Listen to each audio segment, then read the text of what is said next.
tardes, bienvenidos a este 8 Magazine Ávila, abierto en directo, son las 4:37 minutos, hasta las 6 les vamos a acompañar en este martes 15 de marzo.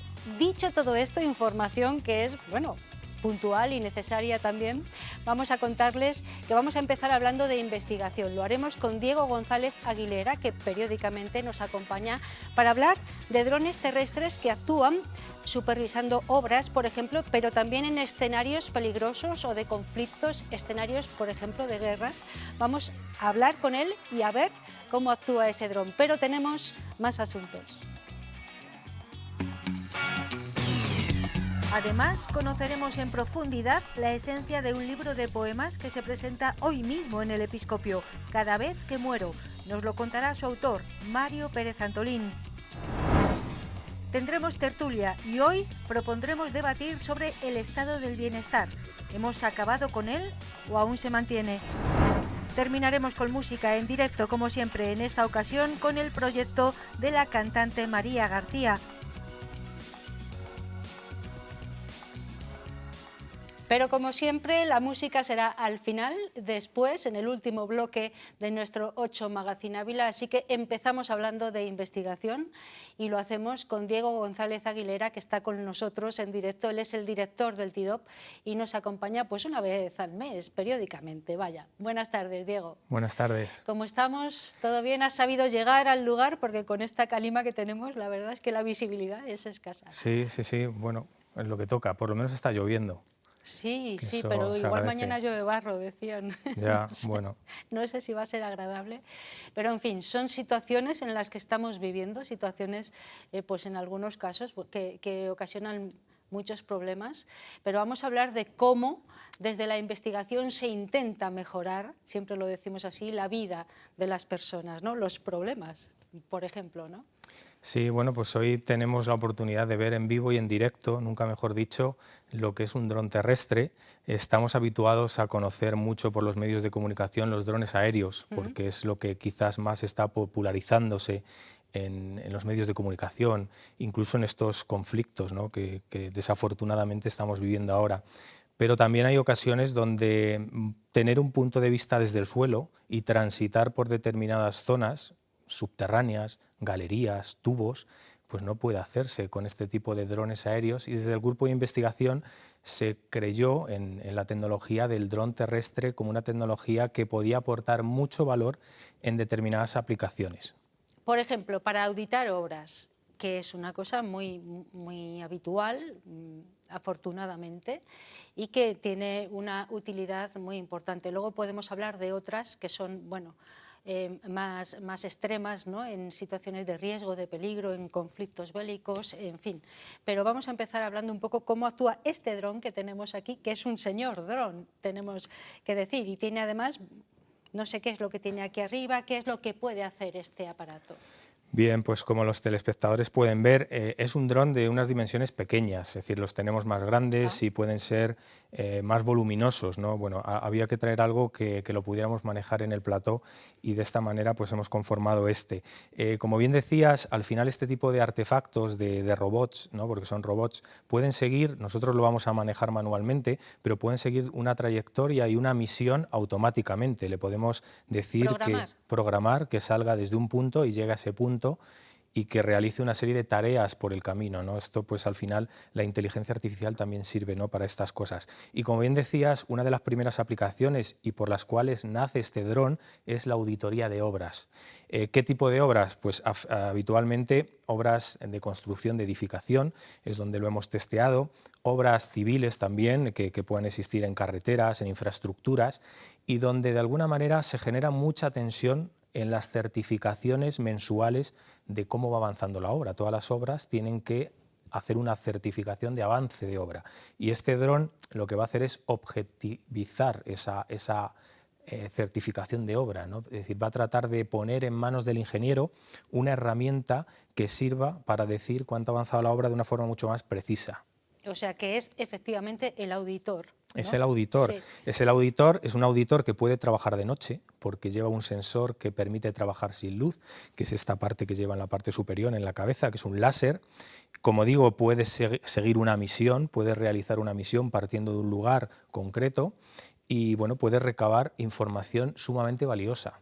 Ahí estamos viendo esa cabeza que dices, ¿verdad? Eso es un láser que lleva un sistema de navegación. Puede actuar además, como decía, en lugares subterráneos, no necesita un sistema de navegación satelital por GPS, ¿no?, como estamos acostumbrados con los drones aéreos, y esto le pone pues, en la punta de lanza de muchas aplicaciones, sobre todo de interior, de lugares hostiles, de lugares complicados de transitar e incluso peligrosos. Inhóspitos, ¿no? Lugares a los que no podría acceder un ser humano, entiendo, en muchas ocasiones. Sí, bueno, las ruedas oruga que tienen, pues en este caso son pequeñas, como digo, hemos traído una unidad que nos permitiese moverla por el plató, pero imaginaros un dron de grandes dimensiones con estas ruedas oruga.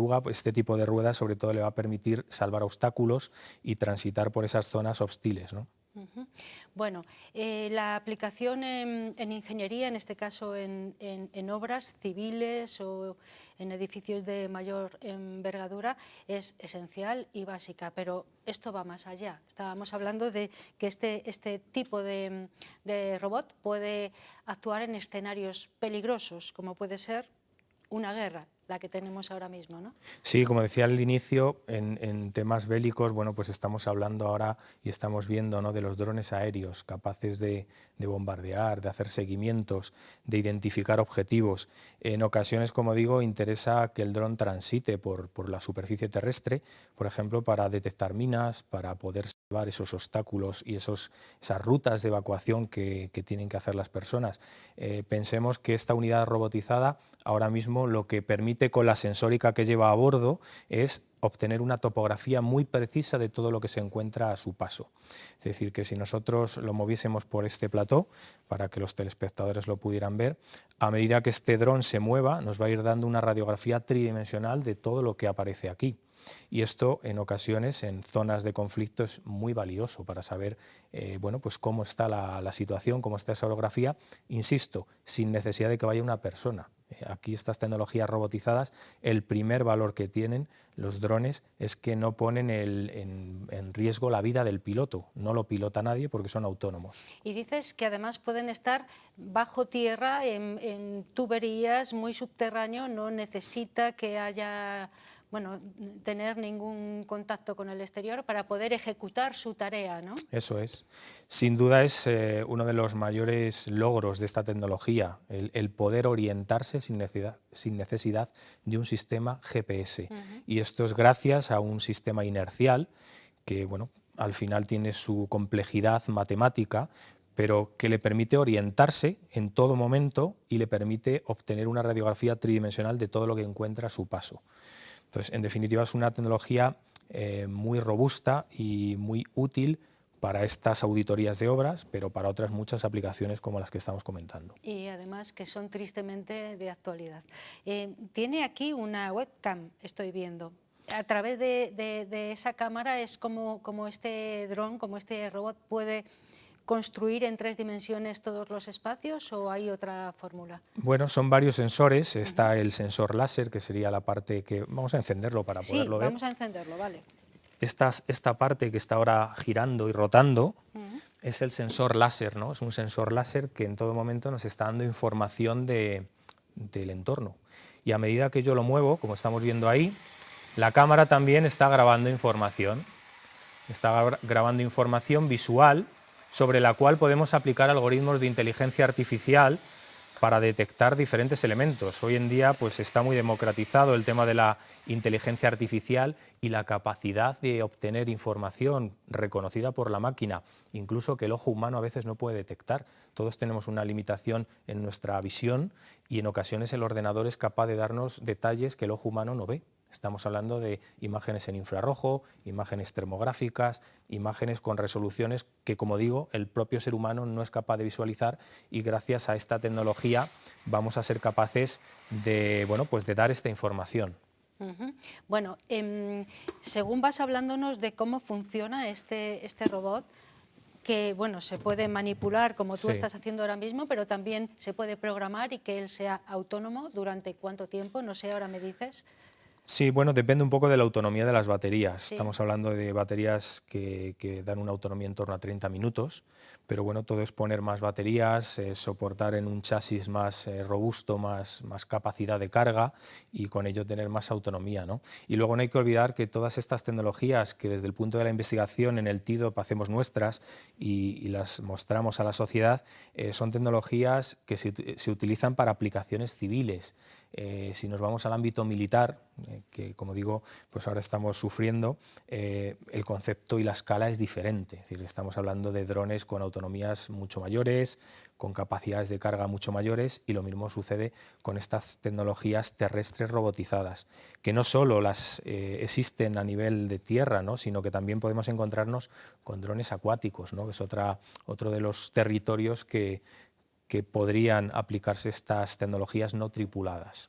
Bueno, ahora hablamos de ese otro terreno acuoso, el acuático, en el que pueden trabajar este tipo de drones, pero yo te iba a preguntar, según estamos viendo estas manipulaciones y nos decías, bueno, que está recogiendo una información que en 3 dimensiones no podemos ver la que está recogiendo este dron ahora mismo, pero sí podemos ver, según hablamos, alguna imagen que hemos recuperado de algunas secuencias en las que se puede ver cómo este dron está construyendo el espacio en el que se mueve, para Sí. luego la utilización oportuna, ¿no? Sí, lo más importante es que este dron es capaz de darnos esas radiografías tridimensionales en tiempo real o en pseudo tiempo real de una forma muy inmediata. Por ejemplo, ahí estamos Correcto. viendo algo. Somos capaces de obtener estas radiografías y estas radiografías tienen varias propiedades, ¿no? La primera de ellas es que son métricas, podemos medir. Estamos hablando de propiedades métricas capaces de medir con precisión del centímetro. Y esto en las auditorías de obra tiene enorme importancia, porque podemos, como decía, controlar el avance de la obra. Y este dron se ha llevado a obras, recuerdo una además en Badalona, en Barcelona, donde nos permitía ver la obra en varias fases. Una obra de edificación, la primera de las fases es la de los pilares, cuando se construyen los pilares. Que son básicos. Son básicos, claro, para la estructura. Bueno, pues este dron puede transitar por la obra y puede darnos esa información de los pilares. Una vez que están los pilares hechos, la siguiente fase sería la de los muros verticales, que es cuando se empieza a formar ya todas esas paredes verticales. Este dron también podría darnos información de cómo van avanzando esos muros verticales. Y por último, y no menos importante, la última de las fases sería la fase de las infraestructuras, donde ya se empiezan a meter todos los detalles que forman parte de la construcción de un edificio y donde este dron tiene que hilar mucho más fino, porque tiene que darnos información mucho más precisa que nos permita, sobre todo, cotejar que la obra va avanzando según lo previsto. Una obra tiene una fase de diseño, la diseñamos, la proyectamos, tenemos unos planos, y este dron el valor añadido que va a proporcionar es decirnos si la obra avanza conforme a lo planificado. Vale, es una muestra, lo que estamos viendo no es en ningún caso lo que este dron está detectando aquí ahora mismo, es una muestra anterior, sí, en otro espacio, pero bueno, sí que podemos seguir viendo cómo interactúa este dron por esta superficie, por este plató en el que nos encontramos ahora. ¿Cuánto vale este robot? Bueno, pues de nuevo volvemos a topar con la sensórica. Todos los sensores que le pongamos al dron, cuanto más sensores, sobre todo si son del tipo del LIDAR o del láser que lleva esa capacidad de escanear y de hacer en 3 dimensiones, pues el dron aumenta de precio, ¿no? Estamos hablando de una unidad que cuesta 30.000 euros.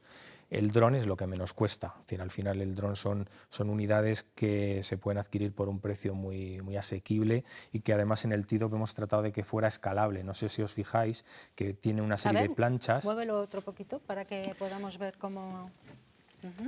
Tiene una serie de planchas que nos permite, bueno, pues ubicar diferentes sensores, escalarlo, ponerlo a nuestro gusto en todos los casos. Y ya digo, dependiendo de los sensores que podamos embarcar, pues el precio de la plataforma será uno o será otro. En este caso, bueno, pues hemos incorporado sensores láser, podríamos meter sensores de medición de parámetros ambientales, ahora que estamos con estas condiciones, y someterlo incluso a esa monitorización dinámica de esas variables ambientales que tanto preocupan en las ciudades, ¿no?, por la calidad del aire. Se le puede meter a través de esa cámara la detección de obstáculos, para que si en este caso se encuentra un obstáculo... ¿A través de cuál cámara?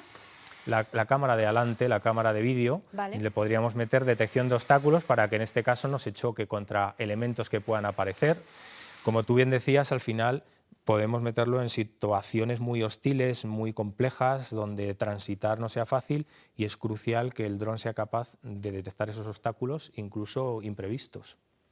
Claro, o sea, se pueden ir implementando muchísimas más prestaciones en este robot, ¿no? Esa es la idea es que se pueda escalar y bueno, adaptar a las aplicaciones que el cliente nos demande. Como decía, el primer cliente que nos demandó el dron terrestre era una gran constructora, que además, bueno, se puede decir el nombre, es Vías, que es muy conocida. Creo que además ha participado en la construcción del nuevo edificio de Nissan, y el objetivo de Vías en este proyecto es disponer de un robot que fuera capaz de auditar las obras, arrojando más precisión y fiabilidad en las certificaciones mensuales que se hacían, que, como digo, son muchas veces fuente de conflicto, ¿no?, a la hora de decidir lo que se ha avanzado o no de la obra, y depurar a veces responsabilidades, ¿no?, si ha habido un problema en la obra.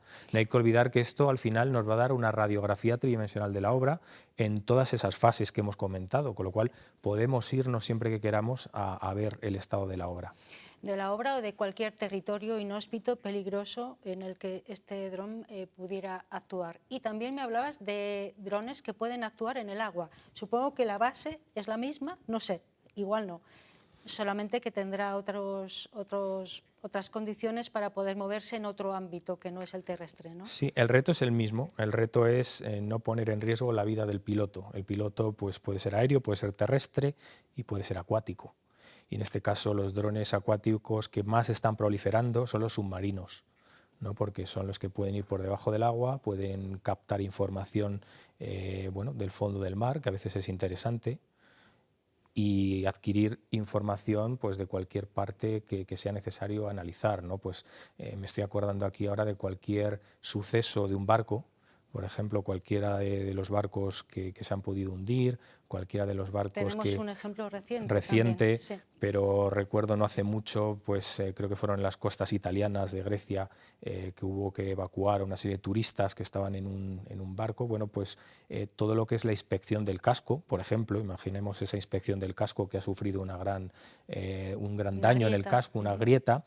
Eso, o tienes submarinistas que se sumerjan en el agua equipados con equipamiento muy preciso, o puedes tener un dron que pueda ir alrededor del barco tomando fotos, tomando datos, y te los dé automáticamente de forma mucho más precisa.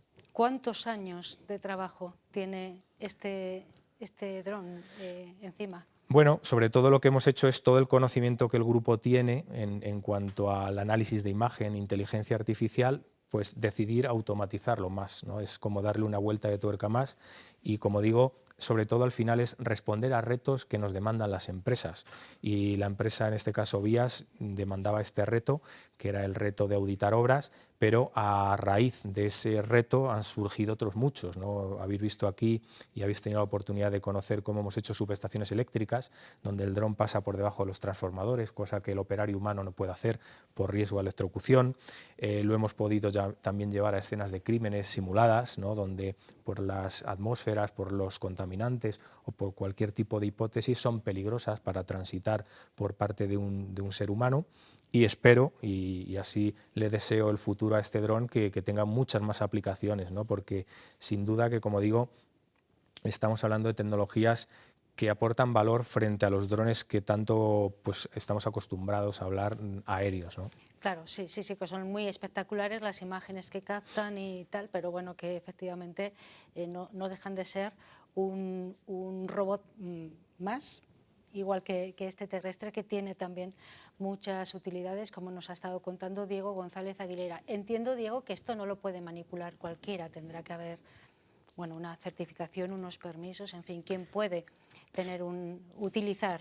Pues es una buena pregunta, porque curiosamente no es el caso de los drones aéreos. Los drones aéreos sí que tienen, si no lo saben los telespectadores, una regulación muy exhaustiva. Sí. Está cambiándose además para que estos drones puedan volar en ámbitos urbanos, cosa que ahora no se podía. Pero drones aéreos, ¿no?, donde pues, el espacio aéreo está más controlado. En el caso terrestre no hay esas restricciones y esas normativas. decir, que tenemos más libertad. Es otra de las ventajas. Vale, vale. Muy bien, nos lo ha estado contando Diego González Aguilera, que nos trae a su muchacho. A ver, muévelo un poco para despedirnos, que ya nos camina muy bien. Es este dron terrestre, sirve para auditar obras, pero para muchísimas cosas más, por ejemplo, para actuar en escenarios peligrosos. Diego, muchísimas gracias por estar con nosotros en directo. Nos encontramos pronto, dentro de, bueno, aproximadamente un mes, ¿te parece? Muy bien, muchas gracias a vosotros. Hasta entonces, cuídate. Gracias. Vamos a hacer una pausa publicitaria mientras recogemos este dron que nos ha traído Diego y volvemos enseguida para hablar de otro asunto, de literatura, de poesía concretamente.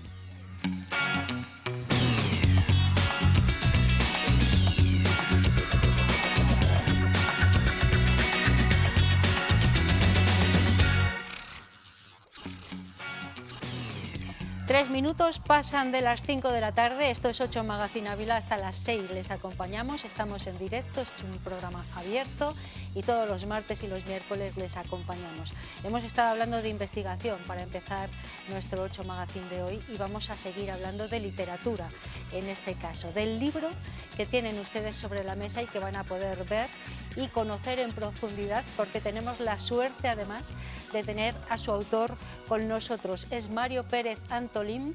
Este libro lo ha estado gestando durante mucho tiempo, ahora nos contará cuánto, porque es una antología de su poesía, pero lo presenta hoy, esta misma tarde, y ha tenido la gentileza de ocupar un ratito de una tarde bien complicada para estar con nosotros en directo. Buenas tardes, Mario. Hola, buenas tardes. Muchísimas gracias por hacer este hueco, que sabemos que hoy es un día difícil para ti. Lo hago con sumo gusto. Bueno, hoy presentas este libro, que tiene un nombre precioso, Cada vez que muero. Es una antología poética tuya, ¿no? Bueno, en realidad es mi obra completa, mi poesía completa, mi poesía reunida. Recoge todos los libros que he publicado de poesía, poesía en verso, y también incluye un último capítulo de 3 poemas largos, muy extensos, que esos son poemas inéditos. Esos son poemas inéditos. Bueno. Todo ello aparece en este libro. Cada vez que muero. Un título, bueno, que ya nos sugiere muchas cosas, pero explícanos un poco. Pues hace referencia quizá a 2 cosas. Una, al hecho mismo de la creación. Tú también eres creadora y sabes que cuando un escritor, un artista en general, se pone en ese momento crucial de la creación, de alguna manera se desmaterializa, se va del mundo. Casi es una muerte espiritual y temporal. Afortunadamente. Afortunadamente. y eso por un lado. Y después a un hecho también más biográfico. A lo largo de la vida de una persona, y en mi caso así ha sucedido, se tienen también momentos duros, momentos en los que uno cae a lo más profundo y a veces tienes que rehacerte y tienes que revivir. De alguna manera es como unas muertes simbólicas por distintos sucesos, enfermedades, problemas profesionales y tal, y uno tiene que morir y después rehacerse, como he dicho, revivir y seguir para adelante, ¿no? Porque eso es la vida, ¿no? Caídas y subidas. La vida es muy complicada y bueno, estamos viviendo además un episodio de esta vida, bueno, que es muy larga para la humanidad, pero estamos viviendo un episodio francamente difícil. Cada vez que muero lo vamos a poder ver en profundidad a las 8 de la tarde en el Episcopio esta misma tarde. Hemos de decir que toda aquella persona que nos esté escuchando y viendo en directo tiene ocasión de ir a las 8 de la tarde al Episcopio y estarás presentándolo. Pero cuéntame un poco por qué has decidido hacer este volumen. ¿Cuál es la razón? Pues sí, primero decirte que no estaré solo en el Episcopio, me acompañará Miguel Velayos, que es otro gran escritor de esta ciudad, que ha estado hace poco, que ha presentado además un libro y que va a estar conmigo haciendo la presentación. Estará también la editora de La Astura. Y bueno, pues, ¿por qué? Es un proyecto que parte de la editorial. Quería agrupar toda mi poesía. Yo también creí que había llegado el momento de hacerlo. porque en realidad ya no estoy escribiendo mucha poesía en verso. Prácticamente yo creo que mi obra de poesía en verso está prácticamente finalizada. Bueno, nunca se puede decir nunca jamás, ¿no? Bueno, efectivamente, siempre... Porque sí, yo te iba a preguntar, ¿esto es un punto y final para tu poesía en verso? Me estás diciendo que sí, pero nunca se sabe. Bueno, exactamente, pueden cambiar, pero yo creo que básicamente sí. Y por esa misma razón, la editorial me propone agrupar todo para tener una visión de conjunto y para tener una visión también cronológica de las distintas etapas y la evolución que ha sufrido mi poesía hasta llegar a lo que yo creo que son las señas distintivas de mi estilo, de mi voz poética, ¿no? Y bueno, yo creo que había llegado el momento. Ahora, en mis libros de aforismos, que quizás es mi parte más conocida, yo lo que escribo también es bastante prosa poética. Es decir, que no, con esta obra no quiero decir que haya terminado mi creación poética. Ha terminado mi creación poética en verso, pero prosa poética o poemas en prosa sí que los sigo haciendo, sigo escribiendo y aparecen en mis libros de aforismos o de escritura fragmentaria. Que te vas a dedicar plenamente, entiendo entonces, a ese tipo de escritura, ¿no? Sí, yo creo que, bueno, como sabéis, tengo 5 libros escritos de este género, otros 2 terminados, que saldrán en su momento, y también hay una novela que publicaré, creo que a finales de este año, con la editorial Páramo. ¿Y podemos decir el título de la novela? Bueno, tengo quizá 2 títulos provisionales. Uno puede ser Vida de ermitaño y otro La imposible soledad del ermitaño. Estoy decidiendo. Bueno, puede haber un tercero, porque ya sabes que los pero va en torno al ermitaño. Sí, no, pero el cosa. Ermitaño es el protagonista del libro. Bien, bien, bien. Bueno, eso será su novela, que está ahí en ciernes, pero ahora estamos hablando de Cada vez que muero, un libro que recoge toda la poesía de Mario Pérez Antolín, y me llama la atención esto que dices de 3 poemas, creo que has dicho 3 poemas últimos que son inéditos y más largos. Sí. ¿Por qué? Pues yo nunca había escrito poemas extensos. Siempre mi poesía había sido de una extensión o corto o de medio tamaño. Pero nunca me había enfrentado a la posibilidad de escribir un poema extenso. Y justamente cuando me plantearon este proyecto, creí que había llegado el momento, un poco para también ver todas las posibilidades líricas, ¿no? Las distintas estructuras, los distintos metros, y veía que eso faltaba. Y entonces pues me puse a leerlo, a escribirlo durante varios veranos. Esos son 3 poemas. Un primer poema que se titula Oda, son 3 odas. Oda pelágica, con tema marítimo, una segunda oda que es Oda metafísica, con tema filosófico, y una tercera oda que es una oda sinfónica, sobre todo dedicada al mundo de la música. Y cada uno son poemas bastante extensos, como he dicho, en versículo, y bueno, pues me parecía que era la manera un poco también de redondear el libro, ¿no? de ver también otra forma que tiene la poesía con este metro y con este tipo de estrofas. Aquí estamos viendo detalladamente la portada de este libro, también bueno, pues un cartel de la presentación de este libro, de la presentación de esta misma tarde, hoy día 15 de marzo, a las 8 en el Episcopio. Miguel Velayos te acompañará, también la editorial. Y me llama mucho la atención también esta portada, ¿no? Este hombre subiendo la escalera simboliza mucho eso que decías, ¿no? Todos los tramos de la vida y las dificultades, ¿no? Y todas las muertes que en vida tenemos, ¿no? Sí, cuéntame. Sí, pues no, las editoriales a veces te dan ya una portada. Una idea. En este caso, la editorial me dio 5 posibles portadas. Tuve que escoger. Y la verdad es que la editora y yo coincidimos. Nos pareció la portada más conceptual, más limpia, y también que de alguna manera simbólica pues podría resumir el contenido del libro, sobre todo esa inestabilidad existencial en la que se encuentra el hombre.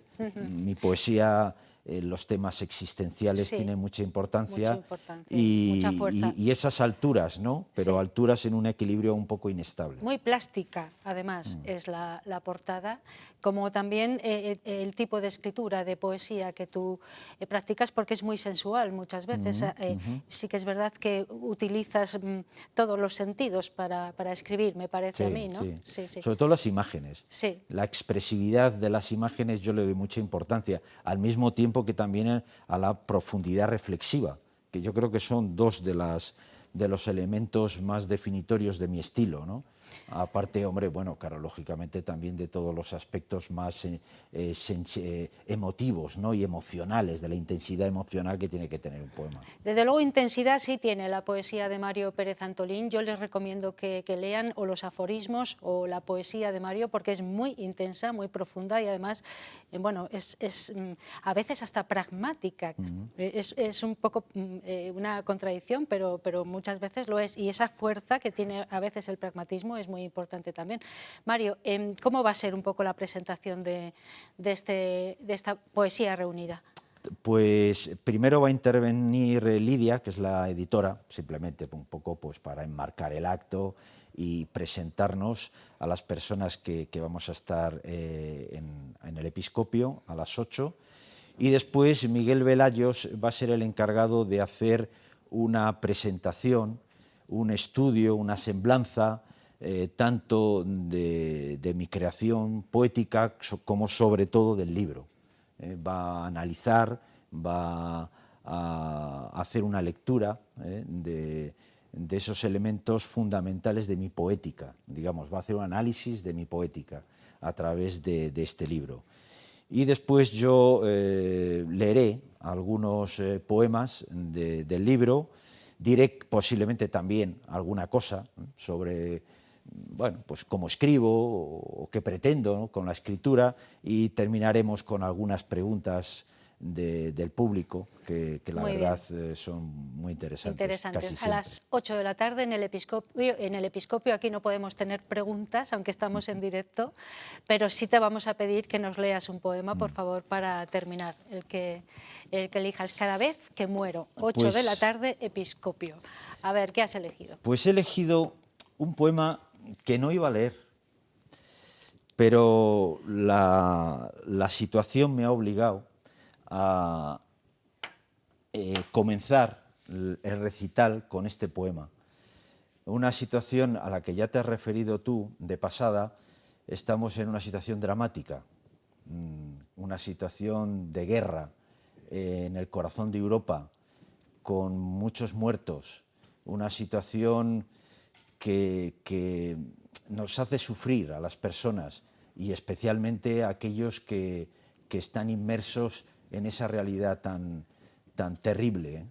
Y me parecía que yo tenía también que de alguna manera manifestar mi oposición a la guerra y a la invasión de este país, de Muy Ucrania, y he escogido un poema de los de temática histórica que tengo en este libro, y es un poema, bueno, no diré mucho más porque el contenido y el título lo dice todo. Vale. Por lo tanto, pues con este poema de paso a Mario darle. vamos a terminar nuestra charla. Adelante. El título es En cualquier frente de batalla hacia 1943. El soldado ha caído en el barro. Lo acertaron de lleno en el pecho. Aún le queda la suficiente consciencia como para sentir la hormiga que le sube por la cara y las leves ráfagas de viento que le refrescan la piel quemada.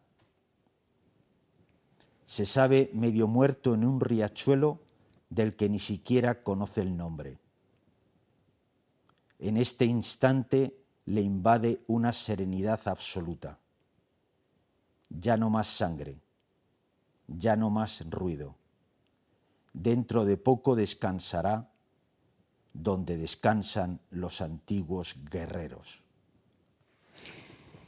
Muchísimas gracias, Mario Pérez Antolín, por estar con nosotros en directo, por habernos leído este poema hermoso, contundente, y muchísimas gracias por haber hecho un hueco en esta tarde de presentación a las 8 en el Episcopio, Cada vez que muero. Muchísimas gracias, Mario. Gracias a ti y a todos vosotros.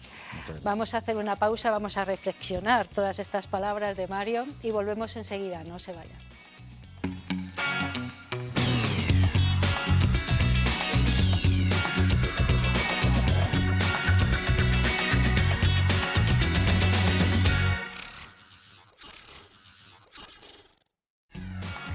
Cinco y 25 minutos.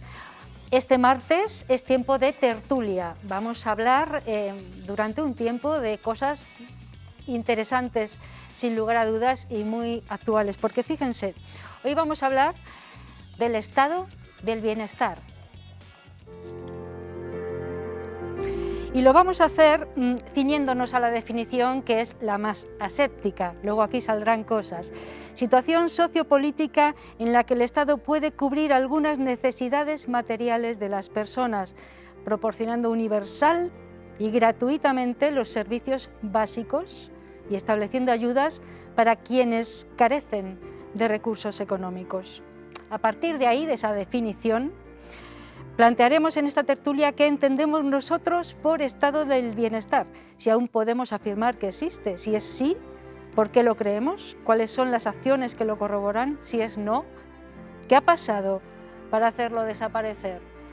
Del estado del bienestar y de todo lo que surja vamos a hablar con Julio Collado, Pablo Martín y Rubén Jiménez, a quien tenemos ya con nosotros en el plató. Buenas tardes a los tres, Pablo, Julio, Rubén.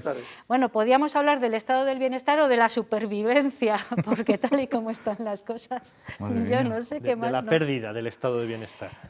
¿Tú das por supuesto que lo hemos perdido? Bueno, yo creo que la circunstancia nos está obligando a reformular lo que es el estado de bienestar. Si el estado de bienestar es que lo tengo todo cubierto, pues llevamos 2 añitos que la realidad nos está demostrando que la vida no consiste en tenerlo todo cubierto, a lo mejor cosas que pensábamos muy necesarias, pues son un poco relativas, y que hay cosas más importantes que a lo mejor dábamos por supuestas, no lo sé. Pero me gusta esa definición porque no es tan aséptica, ¿eh? Dice algunas necesidades, las necesidades básicas, y es ahí donde pongamos la raya, donde vamos a empezar a hablar del estado de bienestar o de otra cosa. Bueno, he de confesar que es un tema que me propuso un amigo. Oye, pues podías hablar en la tertulia de esto y me pareció muy interesante. El tema del bienestar, o el estado del bienestar, o la sociedad del bienestar, que a mí me gusta más, es un tema fundamental. Claro. Es fundamental. Claro.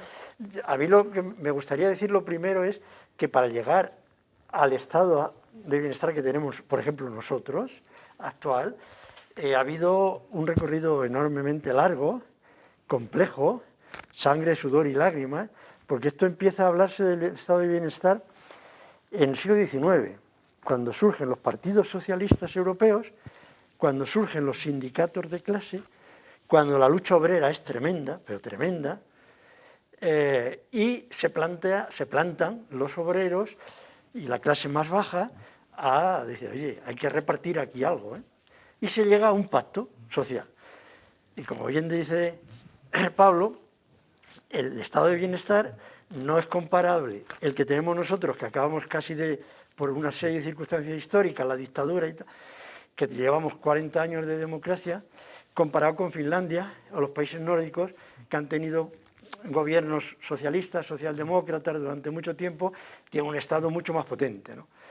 El estado de bienestar, lógicamente, según el país es más rico o menos rico, según reparta o no reparta, pues hay mejor estado o peor estado. Estos años, con la crisis del 2008, la crisis de 2012, la pandemia, y ahora la guerra, pues eso incide directamente en el estado. Pero yo creo que tenemos estado de bienestar.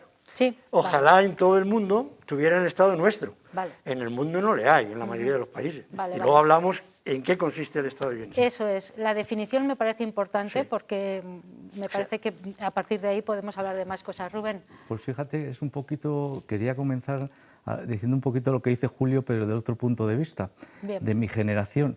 Mi generación no ha hablado del estado del bienestar, no ha hablado de ello hasta hace relativamente bien poco, quizá los últimos 10 años, 5 años. ¿Por qué? Porque hemos nacido en él, nos hemos criado en él y hemos dado por hecho que esto siempre ha sido así, que actualmente es así y que en el futuro será así.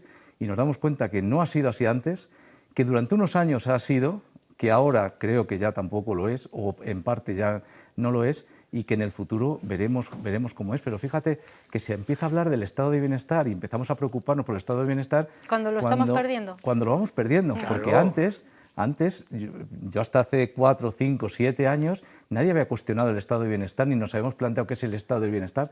Dábamos por hecho que esto era así, Claro. que así iba a ser y aquí sería para siempre. Y no es verdad. Y vamos con cuentagotas, vamos poco a poco y creo que sí que vamos perdiendo cositas del estado del bienestar.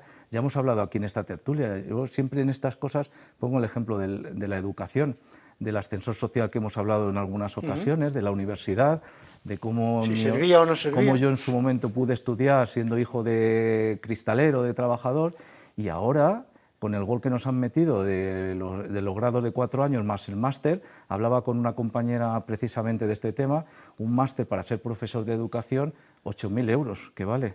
Es decir, la equidad, que es una de las cosas que debe buscar la sociedad del bienestar, el estado del bienestar, la equidad, la estamos perdiendo poco a poco. En la rama sanitaria, que quizá cuando hablamos del estado del bienestar nos vamos a sanidad, una sanidad universal, nos vamos a las prestaciones sociales, bueno, pues pasa lo mismo, la sanidad poco a poco, gotita a gotita, se la están cargando. Sí, pero yo creo que hay que tener en cuenta que, como la democracia, el estado del bienestar, que va íntimamente unida a la democracia. Hay que decir a los jóvenes que las cosas, los derechos, porque esto es un derecho ya, los derechos igual que son difíciles de conquistar para la clase media-baja, que es la que tiene que conquistar, ¿no? Igual que es difícil conquistar, es muy fácil perder. Justamente los jóvenes se han dado cuenta que algunas cosas con las que nacieron ahora son más difíciles. Pero yo quiero decir que el estado de bienestar fundamentalmente lo que hace es intentar evitar la incertidumbre de qué me va a pasar a mí mañana, si caigo enfermo, Pero esa la tenemos si ahora me van mismo, al yo paro. la tengo. No, vamos a ver, no. La En incertidumbre- Estados Unidos Ya. tú caes enfermo Ya. y te mueres y no tienes dinero, ¿eh? Ya. O te arruinas para toda la vida. Aquí tienes una sanidad muy buena, gratuita y universal, que en eso consiste el estado de bienestar. Derechos básicos, gratuitos y universales, o casi gratuitos. Es verdad que todo gratuito, ni la salud es gratuito, porque los medicamentos los pagamos, ¿no? Pero, entonces, ¿qué ocurre? Que eso depende también, los diferentes gobiernos hacen más hincapié. Por ejemplo, viene la crisis del 2008, ¿qué es lo primero que hacen? Recortar en el estado de bienestar. Recortan magisterio en educación, se recorta en sanidad, y viene la pandemia, y nos pilla con los hospitales, ahí con poco personal, con dificultades. Ese es el estado de bienestar. Pero vamos, que yo sepa que si mañana me queda un paro, tenga por lo menos un subsidio, Bueno, por lo menos, bueno, para no yo morirme. no lo tengo tan para claro. no morirme. No lo Un par- tengo tan claro, Un par de Pablo. cosas, dándos la razón y matizando. Es verdad que vivimos en el primer mundo. ¿Qué porcentaje del mundo querría vivir como vivimos nosotros, aunque estemos en crisis, aunque sea mejorable, etcétera? Eso, primero, ser conscientes de que efectivamente podamos estar perdiendo avances, pero hombre, es que estamos muy por delante también de muchos pueblos, más de, de la muchos mitad países del mundo. Uy, Sí. más de 3/4 Más de 3/4 partes. Y otra cosa que quería decir es que esto del estado de bienestar es algo dinámico. Claro, el estado de bienestar hace a lo mejor 60 años era tener un sueldo justo, un derecho a vacaciones y poder acceder a... Y eso era el estado de bienestar. Sin embargo, ahora hemos ido subiendo, porque la línea es dinámica. Por una parte, porque siempre podemos estar mejor de cómo estamos. Entonces, el estado de bienestar, pues ojalá estemos mejor. Y por otra parte, yo lo vinculaba, Me acuerdo de una frase de mi padre de cuando era chiquitito, viendo el telediario y hablaba en el estado de bienestar, y dice mi padre, lo que importa es el estado del bien ser. Y ahí se me quedó. Luego lo he ido entendiendo con los años. El estado de bienestar tiene que estar vinculado a quiénes somos y cómo actuamos. Porque no basta que el Estado me asegure ciertas cosas. ¿Cómo colaboro yo a ese estado de bienestar? Defendiendo derechos, apostando por las libertades, etcétera, etcétera. También es una responsabilidad. Pagando los impuestos. Porque sin impuestos no hay estado de bienestar. Pero hemos dejado a muchos colectivos por el camino, ¿eh? Hemos dejado a mucha gente Claro, atrás. claro.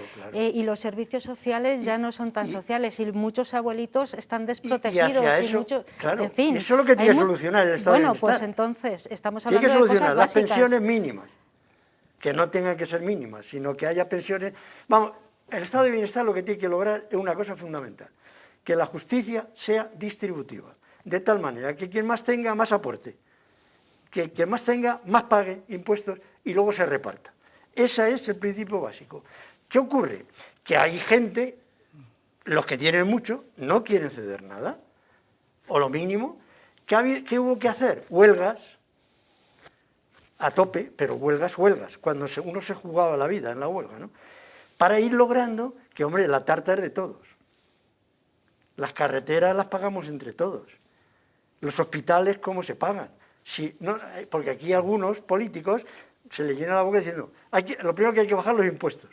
¿Y quién paga a los que no tienen, claro, a los que están en el paro, a los que tienen hijos claro. y no pueden darles de comer? Los que viven en chabolas, ¿quién paga todo eso? Ese es el problema. Es que precisamente los que no quieren pagar impuestos, precisamente lo que dicen es que el Estado no tiene que cubrir esas necesidades. Pues que lo cubran ellos. Es su argumento. Su argumento Sí, es, lo cubren ellos. Es como el debate de la paga vital esta que se ha gastado en la renta vital básica que ha gastado el Candelero. Fundamental. Hay un porcentaje de la población que no cree en esa paga y además habla de ella con desprecio, diciendo, aquí vamos a dar una paguita a cualquiera por quedarse en el sofá. A cualquier vago. No es hablan de justo. vagos. ¿Os imagináis que hubiera Sí, pasado en la pandemia si no hubiéramos tenido servicios públicos un poquito potentes? Nos hubiéramos muerto todos. Y el día a día, Julio. A ver, Pero Pablo. imposible si se lo dejamos todo en manos del Estado. O sea, el Estado Si el es Estado somos una entelequia. nosotros, somos nosotros. Claro, el Estado somos nosotros. Es la sociedad. Es decir, pues claro que la gente mayor tiene que tener una pensión suficiente, pero ¿por qué las familias no pueden cuidar a sus abuelos? Porque es que los pisos son pequeños, porque no hay posibilidad. Es que hemos ido rompiendo que el verdadero estado de bienestar es cómo vive uno. Claro, claro. Y yo no puedo decir Eso al es Estado bienestar. que me solucione la vida. Me tiene que cubrir los derechos básicos, la justicia retributiva, todo eso. Pero a la vez, yo tengo que poner de mi parte y tengo que tener las posibilidades para aportar a ese estado de bienestar. Tener unas estructuras intermedias, a mí me da mucho miedo reducirlo todo a estado e individuo. Porque la vida no se juega ahí. No, pero es la que yo vida creo- se juega en todos Pablo, los estados intermedios. Pero Pablo, tú has yo dicho creo que el Estado, no, vamos a ver, el Estado no se puede entender como una cosa que no, el Estado. La frase de ayer o anteayer de Feijóo dice, se está forrando el gobierno con lo de los carburantes.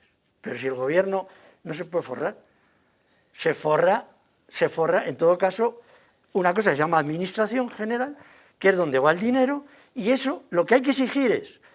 A ver cómo os se di- gasta. os he dicho de otra manera, mira, Claro. A ver cómo se gasta. No, Que digo, ahí sí que vamos donde a había- ver. no basta con que el Estado tenga dinero y ya el Estado se encarga. Claro, pero la democracia A ver, ¿dónde consiste... se está gastando ese dinero? Claro, por eso he dicho yo que antes que iba unido siempre la democracia. ¿En qué consiste una democracia potente? En que controla qué se hace con los impuestos.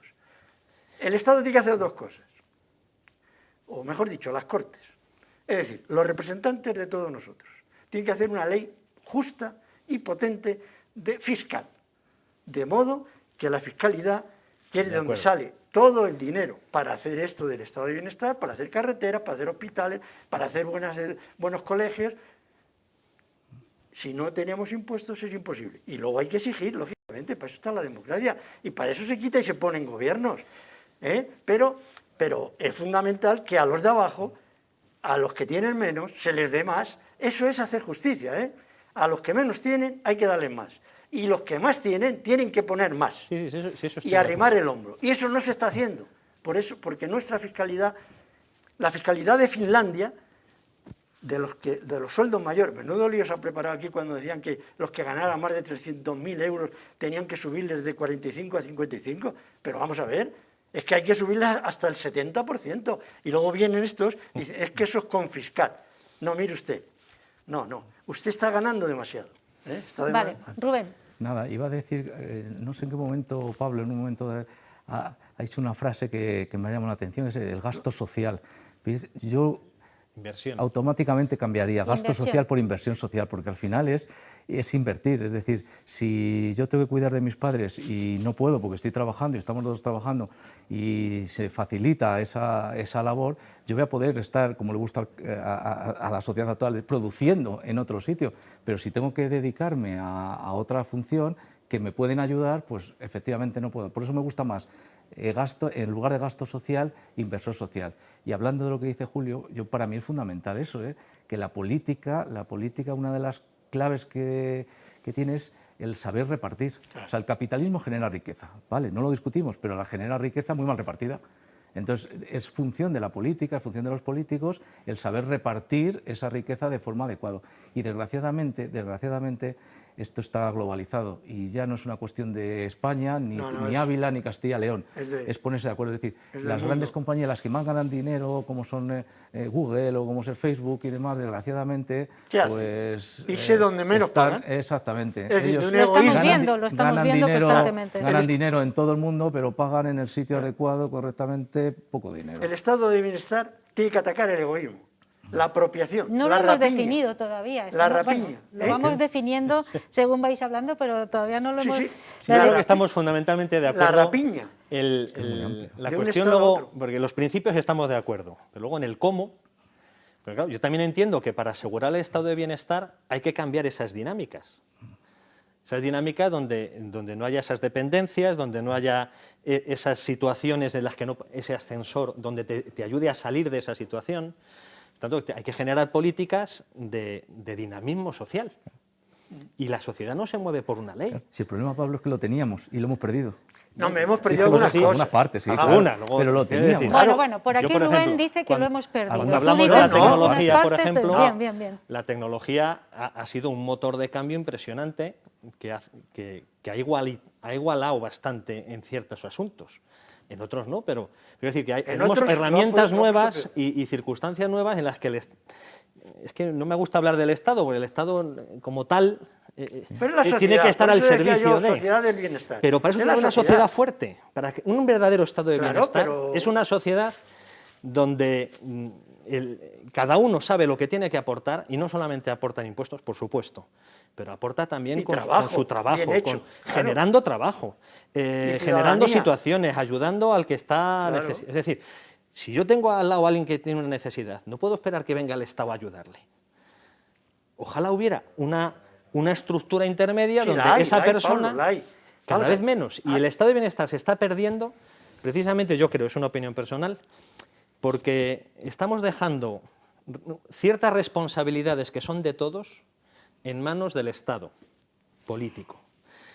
Y sin Pero- embargo, Yo creo que no, Pero yo ahora creo que está no. sucediendo lo contrario. Es al lo revés, estamos es al viendo, por revés. ejemplo, en la guerra. Es al revés. Ahora, ¿qué ha pasado esto? Situaciones como la guerra de Ucrania, si no es porque la gente se moviliza de forma muchas veces personal, los estados no han sabido qué hacer. Es la gente la que ha Yo no tomado... creo, no Hombre, creo, no, ahora no. a rémora están Yo creo que no. O sea, empezando hay a un actuar. miedo acervo aquí, o acerval, ¿cómo se dice? Un miedo del ciervo, cerval, ¿no? Un miedo cerval. Cuando se dice del Estado, como si el Estado fuera controlador, ahora ya se está hablando de que si se está manipulando en los colegios, unas cosas muy extrañas. Ya. No, el Estado somos nosotros, somos todos. Y lo que hay que hacer es ser responsables. Sí, pero eso está muy bien decirlo, No, pero no, en la no, práctica te voy a eso poner no un es así. caso. No es así. Empezaba diciendo Rubén, es que los jóvenes de mi generación se han dado Ay, cuenta yo de... no he dicho lo de los jóvenes, pero me ha gustado. Tú no eres He dicho joven, mi generación. comparado conmigo. Muy Dice, se han dado cuenta de que les faltaba. Claro, ese es el problema, que lo que es de uno lo cuida, lo que es de público que hay que hacer otra política, hay que mantener lo público, hay que defenderlo. Y los jóvenes no se habían dado cuenta que eso que disfrutaban lo habían conseguido otros anteriores a él, sus padres y sus abuelos, y no se les reconoce ni se dan cuenta, como si fuera caído del Espíritu Santo No, del de cielo. hecho, de hecho ahora a esos señores se les aparta de la sociedad. Sí, pero Así de además, claro. en mi argumento ese al que aludías tú antes, me falta la segunda parte, que es mi generación la que se ha dado cuenta de esto, pero los jóvenes actuales no lo perciben porque son sus padres los que están avalando todo lo que están haciendo, con lo cual ellos no perciben que se ha perdido nada porque sus padres son los que están pagando. Porque estamos fallando en una cosa fundamental, que es la educación reflexiva. No estamos acostumbrando a dos cosas. ¿Qué es lo que tiene que hacer la escuela? A aprender, a enseñar, a observar, a mirar, a comparar y hacerse preguntas sobre la realidad y qué responsabilidad tengo yo como niño y como adolescente y como joven y como mayor y como profesor o como jubilado en que eso funcione. Por eso yo estoy en desacuerdo del Estado. No, somos nosotros los que nos tenemos que complicar.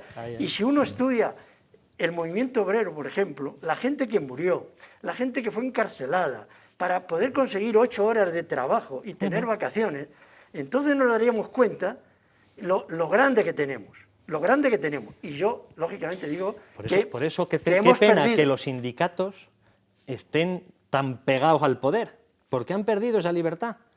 Y esa es una pena. No, ahora se está haciendo. Date cuenta de lo que ha hecho. Pero vamos a ver, Espera, ¿cómo deja es terminar a posible Pablo, por favor. A ver. que con la que está cayendo no estemos convocados para salir a la calle y quejarnos?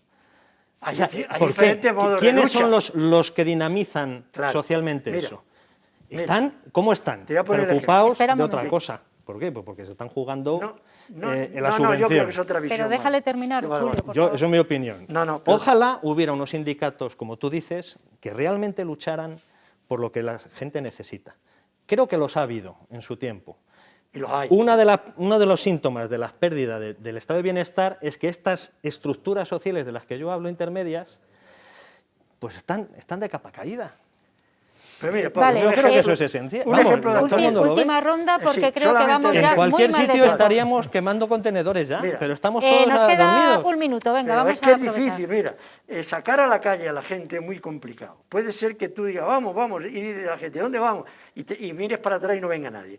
Pero te voy a poner, mira, el actual presidente del gobierno ha hecho, desde mi punto de vista, con muy buena visión, lo primero que ha convocado ya a intentar un pacto social. ¿A quién ha convocado? Ahora. A los empresarios. Sí, por lo de la guerra, Ya era hora. lo de la pandemia. Ya era Pero hora. vamos a ver que el pacto social y los sindicatos se están reuniendo con el Sí, gobierno que sí. permanentemente.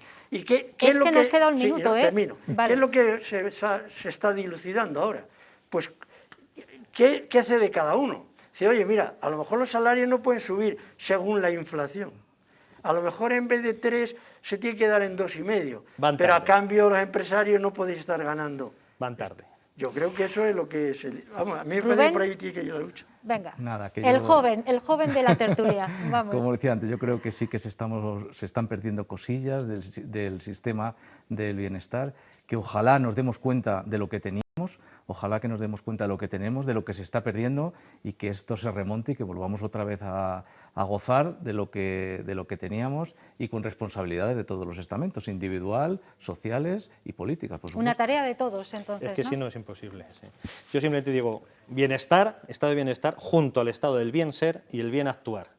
Si no, el bienestar solo no se sostiene. No, yo creo que Última frase. actualmente en Europa y por lo tanto en todo el mundo vamos en dirección contraria. Es decir, los partidos de la derecha nunca han estado a favor de un potente estado de bienestar. Por lo tanto, nos vienen tiempos difíciles. Hemos perdido y vamos a perder más si no luchamos. Bueno, del estado del bienestar hemos intentado definirlo, teníamos una definición así etimológica, pero hemos intentado definirlo aquí. Es de lo que hemos estado hablando hoy en la tertulia con Julio Collado, Rubén Jiménez y Pablo Martín. Muchísimas gracias a los tres, que tengáis muy buena tarde. Cuidado ahora con la visibilidad, con los ojos, que tenemos aquí Tengo la calima encima. la calima en encima. Marte. Gracias a los tres y hasta dentro de muy poquito. Ya tiene. Hacemos la última pausa. Después de la publicidad tenemos nuestro tiempo dedicado a la música, con el que siempre queremos acabar 8 Magazine Ávila, así que no se vayan porque tenemos a una mujer, una cantante, se llama María García y va a venir aquí para charlar con nosotros y sobre todo para ofrecer su música. No se vayan.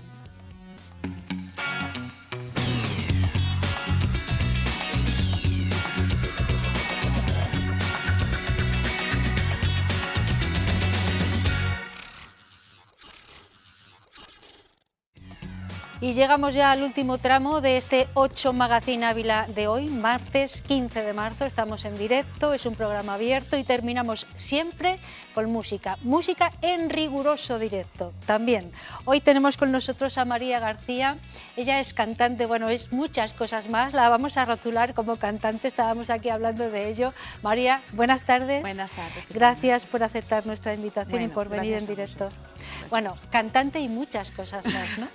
Bueno, sobre todo soy maestra de música y llevo muchos años dedicada a la música en diferentes agrupaciones y haciendo un poco de todo. Sí, además eres la directora de unos cuantos coros, ¿no? Bueno, dirijo la coral Amicus Meus en Sí, Ávila, junto sí. con la Escolanía, y también llevo un grupo de folclore que se llama Espigar, en Muñoz Galindo, que llevamos varios años recopilando el folclore del Valle Amblés. Así que bueno, haciendo un poco de todo. Bueno, La verdad. es que la trayectoria de María es larga y muy fructífera, porque has estado pues, en muchísimos saraos, vamos a decir, musicales, pero es verdad que a ti lo que más te interesa es enseñar música y luego, claro, interpretarla, por eso está María aquí con nosotros, pero enseñar música es importante, ¿no? Es fundamental. Además, siempre que alguien me dice, es que yo no sé cantar, María, digo, bueno, si sabes hablar, sabes cantar. Y además cantar en grupo, me parece que no hay mejor expresión de la voz que poder aprender a cantar en grupo y al final se crea un ambiente, un micromundo muy especial porque va involucrado en la voz todas las emociones. Claro, te iba a preguntar, ¿por qué es tan importante la música vocal coral? Porque crea ahí unas empatías, ¿no?, entre toda la gente que está ahí, que es capaz en ese momento de mover el mundo, ¿no? Sí, crea un vínculo emocional muy grande y además todos somos importantes. Somos importantes, sobre todo los cantantes, los directores, bueno, hacemos lo que podemos, intentamos crear un nexo de unión, pero es muy, muy importante que todos participen, porque cada voz, aunque parezca pequeña, que no tiene técnica o que no tiene la técnica adecuada, una vez que se unen y hay una emoción, es maravilloso, la verdad es que es Bueno, maravilloso. ¿desde cuándo, María, eres la directora de Amicus Meus? ¿Desde cuándo estás metida en estas cosas? Bueno, pues yo llevo con Amicus 6 años, va a hacer. Empecé cantando con ellos, con 20 años. Y luego estuve haciendo el papel de su directora y un tiempo y lo dejé por asuntos personales porque con mis hijos y mi trabajo era imposible. Ya no te daba la vida. No me daba la vida, la verdad es que pobre. Y nada, y volvimos otra vez a esta tarea. Muy bonita, muy dura, pero muy gratificante, la verdad. Bueno, es que y has hecho muchas otras cosas también en pequeño formato, casi en solitario algunas veces, como es el caso de hoy, pero también has hecho otras cosas, ¿no? Sí, bueno, durante la pandemia, que todo el mundo nos dio por aprender y hacer cosas, pues retomé la guitarra. Y un poco, esto es lo que quería enseñaros hoy, que al final la música nos salvó. A mí personalmente me salvó porque tenía varios grupos de WhatsApp a los cuales mandaba una canción todos los días. Desde el principio de la pandemia hasta el final. Tengo recopiladas pues 300 canciones, pues un poco de todo, lo popular. ¿Hacías eso que me estás contando? Todos los días me levantaba y gracias... mandabas una canción a la gente. Y gracias a eso yo me podía levantar todos los días. Que es muy importante. Y luego al final de la pandemia, te cuenta, me llegaron unas amigas y me regalaron unas castañuelas. María, qué importante lo que has hecho. Llegó un día mi tío y me trajo todas las canciones grabadas en un USB y te das cuenta, dices, jolín, pues esto que para mí me ha salvado, te das cuenta que ha salvado, entre comillas, a otra gente en un tiempo que ha sido y está siendo muy duro. Desde luego, sí, ha sido muy duro, está siendo muy duro, porque además las situaciones traumáticas y complicadas se van sucediendo y solapando algunas veces. Cuando parece que vamos saliendo de una pandemia llegan otros dramas, otras tragedias como la guerra. En fin, todos necesitamos emocionalmente de cuestiones positivas, como trae la música, ¿no? Y ahí está María con toda su generosidad y su voz, que es maravillosa, ofreciéndolo, ¿no? Nada, muchas gracias. Bueno, Encantada. ¿y hoy qué has decidido traer aquí para compartir con todos los espectadores de 8 Magazine? Bueno, pues cuando acabó la pandemia creé un canal de YouTube en el que hacía canciones de encargo. La gente me decía, canta hoy esto. Y cuando vine, pues cuando me llamaste, a la primera que avisé fue a mi amiga Sara Escudero, que sabéis que está por allí en Polonia haciendo un gran trabajo. Y le dije, ¿qué quieres? ¿Y qué me te dijo? Color de esperanza. Color de Esperanza, esa es la canción que María García ha preparado hoy para nosotros. Vean ustedes qué voz, ya lo van a escuchar ahora mismo, qué voz tiene María, tan dulce, tan clara, tan potente. Muchísimas gracias por haber aceptado esta invitación, por traernos estos colores de esperanza y nos encontramos pronto. ¿Vale, Perfecto, María? muy bien, gracias, muchas gracias a todos. Gracias. A ustedes también les damos las gracias por estar ahí como siempre. Nosotros nos encontramos mañana otra vez con todos los que quieran estar compartiendo la sobremesa y luego si quieren también la noche. Hasta mañana a las 4:30, cuídense mucho y sean todos lo felices que puedan. Les dejamos con María García y Color de Esperanza. Gracias, Muy María. bien, gracias a vosotros.